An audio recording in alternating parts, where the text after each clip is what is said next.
Okay guys, well, I've got a little problem that's arisen here. You remember when I did the cam belt? I don't know whether it was something to do with that, but what's happened is I'm getting like a mad wearing sound when I turn the wheel, as if like air's getting into the power steering system, and it's actually leaking quite a bit as well. Now I don't know whether it's leaking out of the reservoir itself, or I don't know whether I've disturbed one of the hoses that goes from underneath.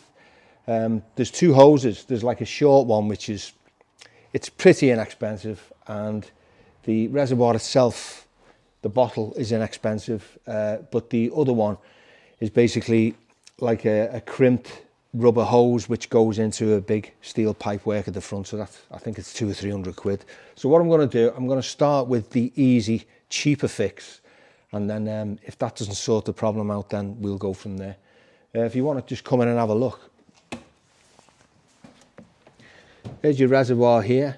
You've got two hoses that go underneath. As I say, one goes around the front of the car and one is like, I think the problems most people have with the power steering, 9 times out of 10, it's the return hose blocked. So it's a pretty simple fix, but I mean, fingers crossed, it could be the reservoir's leaking, so it's drawing air into the system, or as I said, I could have just disturbed one of the hoses when I was pulling it away to do the cam belt. But we'll start it up and we'll see what we've got. We might be able to see where it's leaking from, but anyway, I took the liberty of ordering these parts from Richard Wilkinson at the Porsche Centre in Sheffield. Steel City Porsche, shout out, whatever. There's my reservoir, and there's the cheaper hose of the two. I mean, it wasn't really cheap, but it's the cheaper fix of the two, so we'll start with the cheaper fix and we'll take it from there. So let's get it started and see what we can see.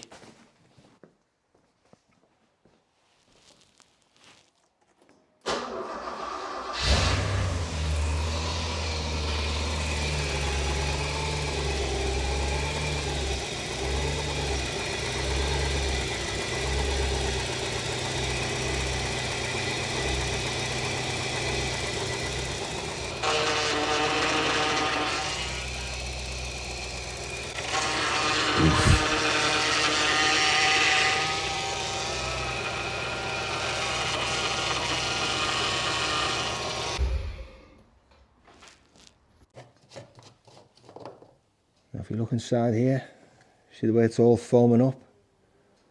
So it's obviously drawing air in from somewhere.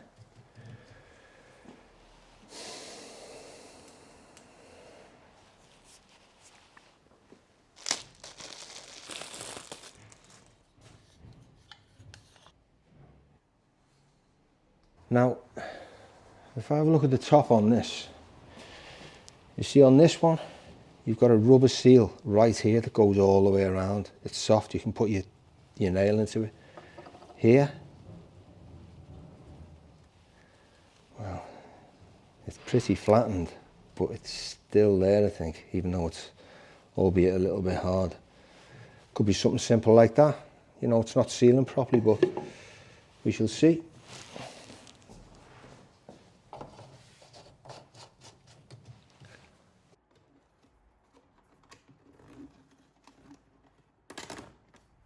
So as always, let's get stuck in.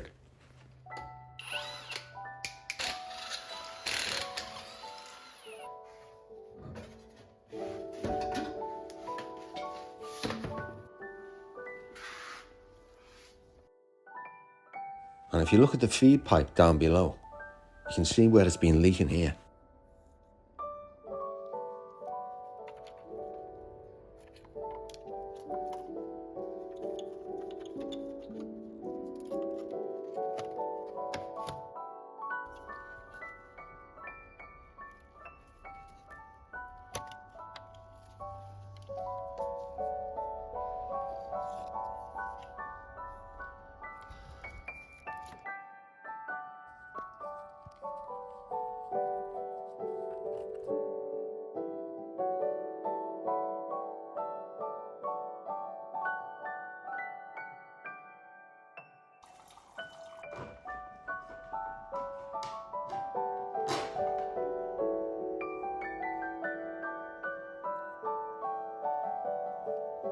Oof.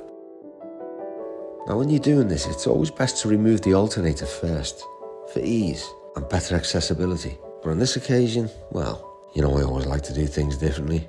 I've just drained the fluid past the alternator and into a bowl.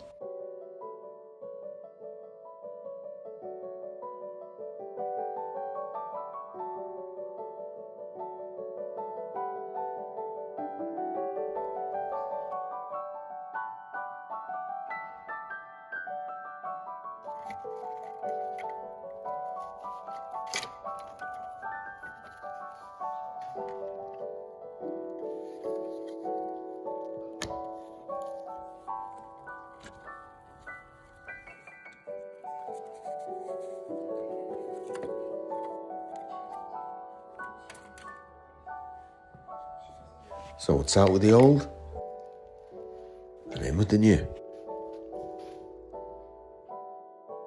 I mean, just look at the state of that.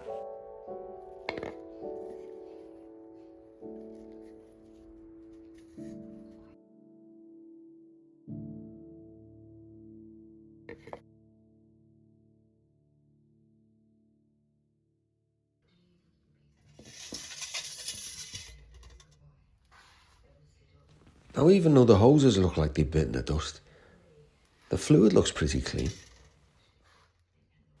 But these Jubilee clips are just a no-no. These other ones here are much more dependable and much more forgiving on the hose.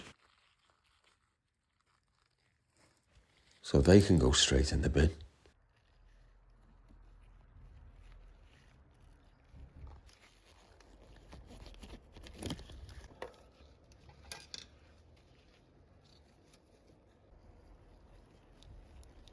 A bit of keyhole surgery.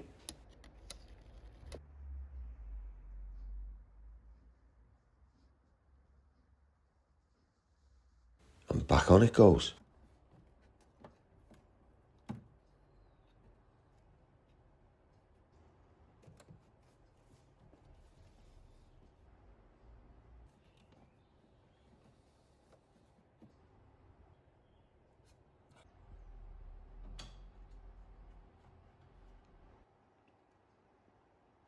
Top up with the correct fluid, which in this case is Dextron 3. Now, as regards bleeding the system, there's a couple of ways you can do it. You can switch the engine on and switch it off, switch it on, switch it off a few times, just to get the fluid going around the system. And then you can raise the front of the car and turning the wheel full lock to the left, hold it for a second, and then turn it to the right, hold it for a second. Do that a few times. This should bleed and purge the rest of the air out of the system.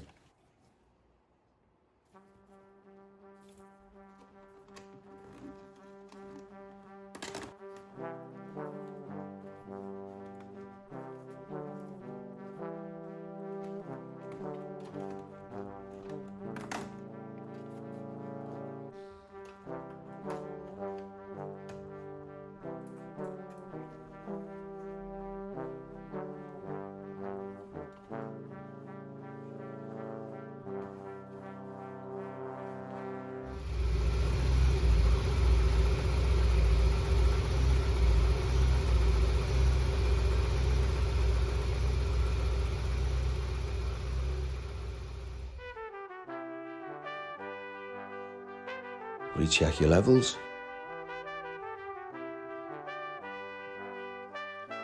Retop the coolant up. And we're good to go.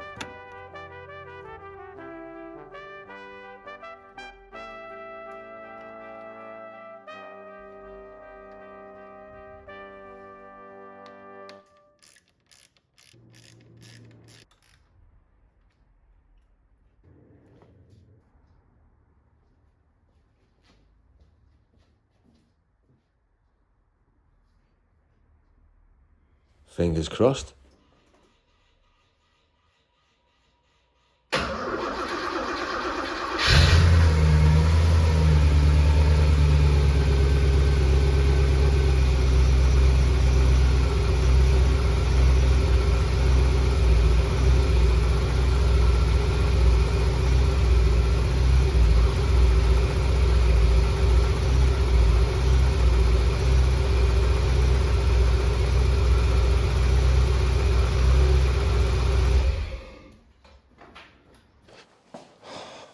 Well, that sounded good. None of the crunching sounds. Turn the wheel from left to right, and yeah, it seemed pretty silent and smooth. You see, I decided to go for the cheap option first because, okay, you could say, let's just do everything. But sometimes there's no need to. I mean, that pipe that goes around the front with the cooler in it is something like £300 plus VAT. So I thought I'd get the cheaper pipe of the two, and I'd replace the reservoir because I think these are famous for going after 30, 40 years of wear and tear. And I think what's happened is they have filters inside, and when they become clogged up, it causes all kinds of problems. I think what's happened is it's got an airline crack in the reservoir itself, so it couldn't hold the pressure, and it couldn't, you know, it was foaming up and it was causing all kinds of problems. So yeah, I'm really pleased with that. It's gone down ever so slightly. And what I like to do, I like to switch the engine on, switch it off, switch it on, switch it off, just quickly, just to get the fluid going around properly, check the level, top up as necessary, and yeah, I think we'll be good to go. So I'm really pleased with that. I think it cost me £77 and all, which was definitely the cheaper fix, especially with it being a Porsche. Yeah, so good on.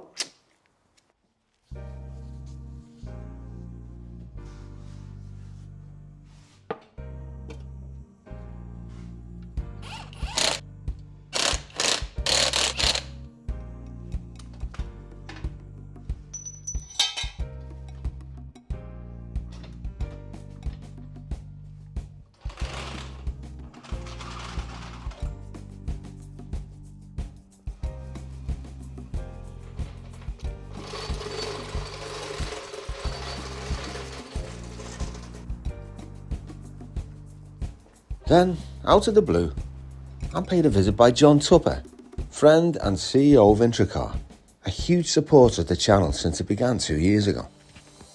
I'm just working on a power steering on this. I've had a problem. This is the 5 litre GT. Yeah. Bit of a rare car. Bought it off an old guy who was like 95 Yeah, or I've seen something. it. I've seen the episode, yeah. Oh yeah, nice yeah, one. Yeah. This is the 83 Corniche Yep. I purchased last year. You'll have to forgive me, John. The garage is in a little bit disarray at the moment. But I just got to the point where I was tripping over my tools, or I couldn't find my tools. It was like an obstacle course in here, so I just thought, that's it, enough. I didn't even want to come in here, so I want it all nice. I've been scrubbing my floor with thinners. I'm ordering all kinds of tools and just reconfiguring everything so it's more maintainable, and jobs are much quicker to do because I know where everything is. Well, it's quite interesting. You've been on a bit of a journey, really, with this. You're building more and more up to the sort of standards that you're seeing in proper specialist workshops. But you've always messed with cars, but this actual whole thing that you're doing is giving you that sort of... It's the learning experience that you're seeing in your It's been a YouTube nice videos. journey, and, you know, I've said this before, I think people tend to have an agenda or a plan in life, what they want to do and what career-wise and that. I never have. You know, I never wanted to be an actor. I certainly don't think of myself as a car mechanic, but I'll have a go. I'll try and figure things out, and if I appeal to the normal home mechanic and they come on the journey with me, then great. I'll get things wrong. I get a lot of things right, you know. Yeah. But I'm enjoying it, and you know, like I say, I just want this to be a nice area to work in, somewhere where I look forward to coming in. And this is going to the NEC? I've got a car on the way over from the States. Yeah. It should have been here by now, and I was hoping to take that. Now, never say never. It might turn up in time if the ship doesn't go down anyway. Anyway, come and have a look at this. So, notice I got the interior for it. It was missing when I bought the car. And, I mean, it's nice, but I'm a little bit anal and a little bit disappointed because I'm not crazy about the leather. It's beautiful Italian leather, but it's not Rolls-Royce leather. No, it doesn't have the grain. It's actually quite smooth, isn't it? Don't get me wrong, I don't like the dirty grain ones. I just think they look like they need a good clean. I don't like the pleats as well. When these seats are recovered on Rolls-Royces, they're invariably not puffed out enough on the pleats. Yeah. They're quite flat, and It's it really modern takes away materials. from the proper look it should be, you know. Still, though. I've got a problem with the door as well. The door's permanently locked. So I've got to figure that one out. It looks like it's being messed about with inside, just on the driver's side it is, so. Well, the door lock itself might have seized, thinking about it. That might be it. It could be just that the actual rods have seized, in which case, but you should be able to get it to move. Yeah, I'm just going to try and get the lock out. And Well, we'll talk to Nigel. Yeah, Nigel's the man. I'll be seeing him at the NEC, by the way, in a couple of weeks, so yeah, good call. Anyway, we'll have a look at this. Yeah, now what I don't understand about this, John, you've got a rubber hose that goes to the brake pump, and when you move it, it turns like that. It shouldn't spin, should it? And I think it's leaking out of there where the brake pump itself is. It's leaking onto the floor, and look at this. This was full, and now it's empty. Right, okay. Now, am I right in saying that the rear pump does the front brakes, and the front pump does the rear brakes? So you've got one system supplies the front wheel, front caliper, and that same system does the other side does the rear of the front wheel. The caliper on the rear of the front wheel. So you're actually there crossing. So you've got so whenever if you ever lost the system on one of these cars, you almost don't know because they brake really well, because they've got two backup systems. Why got two pumps? So that it is not uncommon for a brake pump push rod to go, and then you'll lose that system. Yeah. I know when I did them on the 75, both of the rods were snapped at the end. Both of them? One was worn down like it had been like a hammer, yeah, like banging away, which you do hear them knocking sometimes, don't you, when it's from cold, and then it clears after a couple of seconds. It sounds like a tappity noise, doesn't it? Yeah. And had it done the camshaft, or is it just the cam follower? No, it didn't do any. Because sometimes they knock out the brake pump lobe on the camshaft, and you've got to strip the engine. No, it didn't do any of that damage, and you never find that little piece.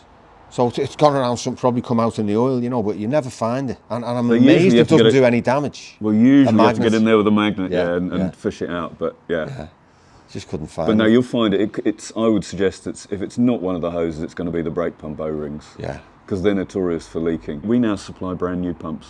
Yeah. And it's really nice. There's no tapping noise when you start this. It's so smooth and quiet, this engine. You know, I get it on my 75, but not on this one. No, I don't know whether it's a good thing or a bad thing. Maybe it's totally failed, completely failed, and that's why there's no noise. I don't know. No, I doubt it. You'd hear it, I think. But not how does the engine run?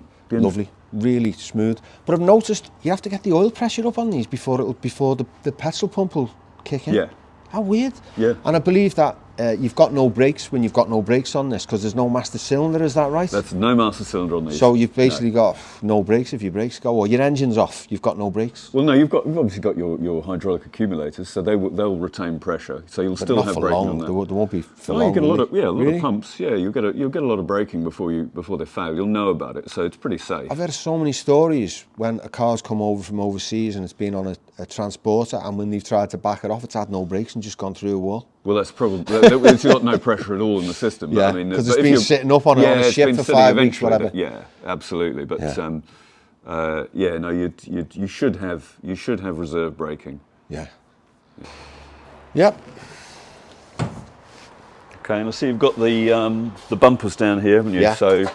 No, everything's there, John. As you can see, it's that's all been re-chromed, all the chrome bits. Okay, and you're just going to need to.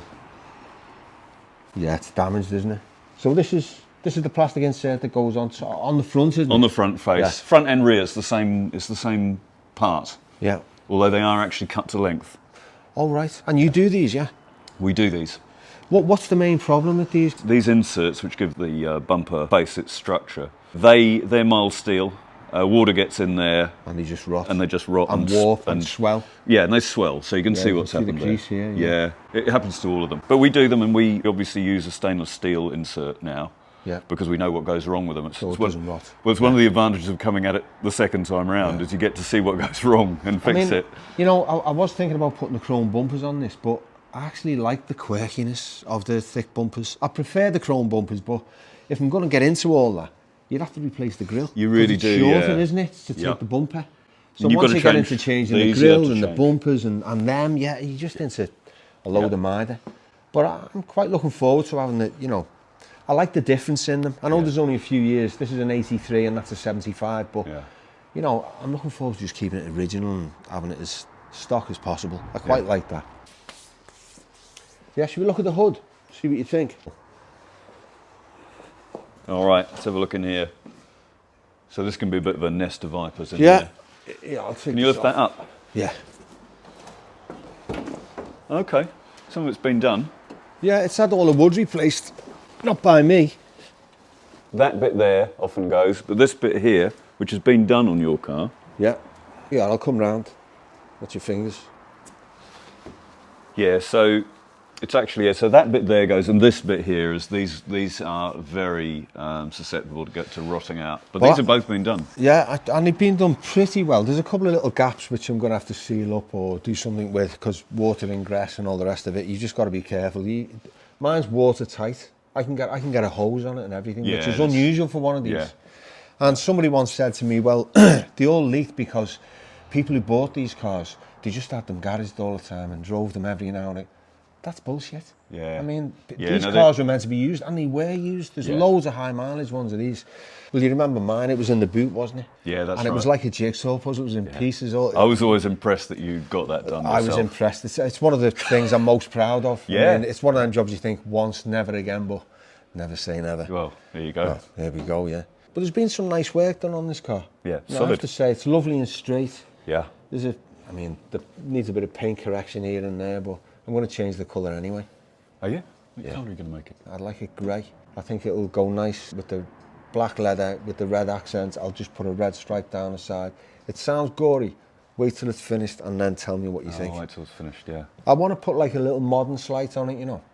Even though it's a 1983 car, I want to bring it sort of up to date rather than go for I think it was originally willow gold, as was the 75. Yeah. It was a very common colour of the day, wasn't it? Yeah. The 70s. Yeah, 80s. 70s, but it's way out of fashion now. I like gold cars. I mean, it's a similar colour to what yours is out there, the Bentley. Anyway, come on, let's go and get a coffee. So, you're off on your travels, John? Yeah, so up Crewe Way, and then tomorrow I'm off to India. Oh yeah, what for? Well, I've got a supplier out there who I've never been to their place. It's pretty impressive. So what's the setup like? Well, they're pretty big. They've got about 650 staff. They've got 3 laboratories in-house. They're doing some pretty high-end work in there. And they're OEM to Mercedes. They do work with ZF, all of the big guys. But I mean, is it a small outfit or is it quite a big factory? Well, he started off, his grandfather owned it, and they'd made bikes. Oh yeah. Yeah. Which is why, and they do a lot of shock absorber components, things like that. But they're really great, and they're really nice people. I know I've said this before, John, but the thing I like about IntroCar is, for me, it's like a one-stop shop. You know, like some people get the shopping and they say, oh, I'll get me groceries in that shop and I'll go to the supermarket for this, I'll go to the butcher's for that.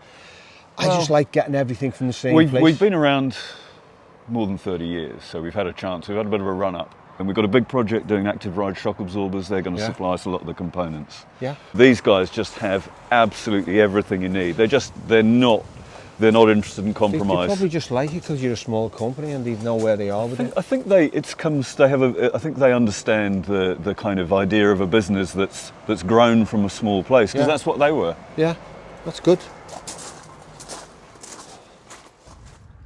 Well, that was a nice little interlude. Took us out to the garage for a few minutes. Cheers, John. Safe travels. Same old John. Always working. Just like me. So whilst out on a test drive, I was also able to treat the car to a new rear tyre.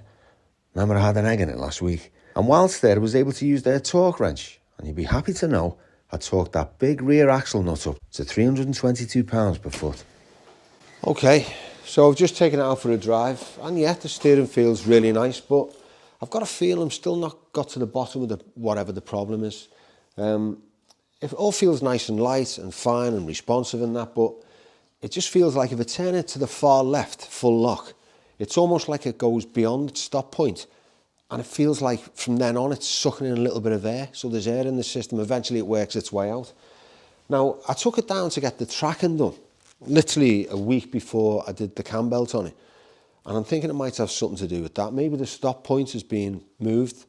I don't know. I mean, these are the problems you have when you start playing around with things. Maybe you should have just left it. I mean, the tracking was kind of fine. It was a little bit out, but it wasn't, you know, it wasn't so ridiculous that I needed to get it done, you know. But I'm not really sure how the system works. I kind of know the basic rudiments of it, but I think it might be a problem within the rack. Maybe it's going too far when I'm turning, so it's going beyond the stop point and it's sucking in air past the seals. I'll get to the bottom of it, but like I say, if you have to do a major job on a car and you have to disturb things, try and do it carefully, because if it hasn't been disturbed for many years and it's working fine, suddenly everything, it's like a domino effect and it's one thing after another. So I've replaced the reservoir, And one of the pipes, I'll probably end up replacing the return pipe, which is quite expensive, as I've said. I think it's about 300 quid. And then I'll probably end up doing the pump and then the rack, and there you go, I'm into a couple of £1,000. But it's got to be done, and eventually I will get to the bottom of it. But for now anyway, it's an improvement, but it's something I've got to keep an eye on, and I'll probably end up doing the whole job, as I said. But anyway, hope you enjoyed this episode, and once again, I'll see you all next time.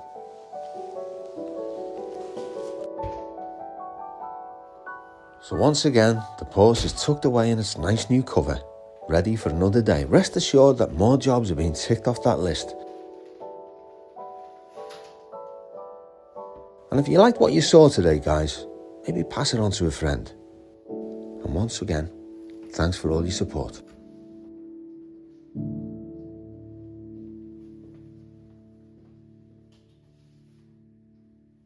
Thank you for watching this episode of Classic Obsession. If you enjoyed it, don't forget to like and subscribe. And see you all next time.